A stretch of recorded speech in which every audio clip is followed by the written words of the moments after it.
অবৈধ prepaid metre বাতিলের দাবিতে অর্থ দিবস হরতাল পালন করেন সচেতন নাগরিক ফোরাম ঈশ্বরদী।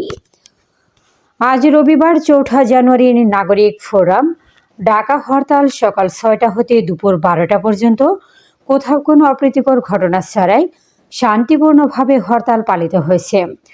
আহ্বায়ক অধ্যাপক রাজিবুল আলম নেতৃত্বে ৪ জানুয়ারি রবিবার অর্থ দিবস হরতাল ডাকা হয়। আজকে সকাল হতে দুপুর পর্যন্ত বাজারের বিভিন্ন অংশে ব্যাংক, বিমা অফিস, দোকানপাট তালাবদ্ধ অবস্থায় দেখা যায়। শান্তিপূর্ণ হরতাল শেষে রেলগেটস্থ জিরো পয়েন্টে সুষ্ঠুভাবে হরতাল পালন করায় সর্বসাধারণকে ধন্যবাদ জানান এবং ২০১ জনের বিরুদ্ধে মামলার প্রত্যাহার নেস্কর কর্মকর্তা নূর তুহা রিডা নজরুলকে শাস্তির আওতায় আনা হোক এবং অধ্যাপক রাজিবুল আলম ইভান বক্তব্য দিয়ে পরবর্তী কর্মসূচি ঘোষণা করেন।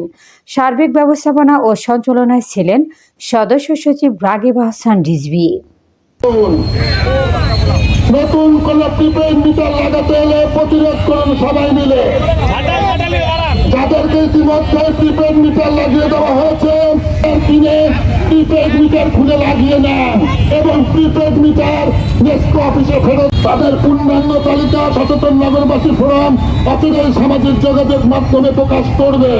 বন্ধ করে নাই, গরিব মারাজ শোষণ তন্ত্র বন্ধ করে নাই।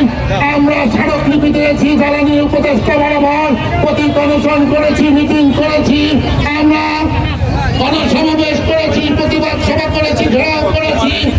অফিসের আপনাদের ইউনিয়নের সাথে আমরা বসেছি, এতে আমাদেরকে ধোঁকা দিয়েছে। ঈশ্বর কোনো মূল্যায়নই করে না।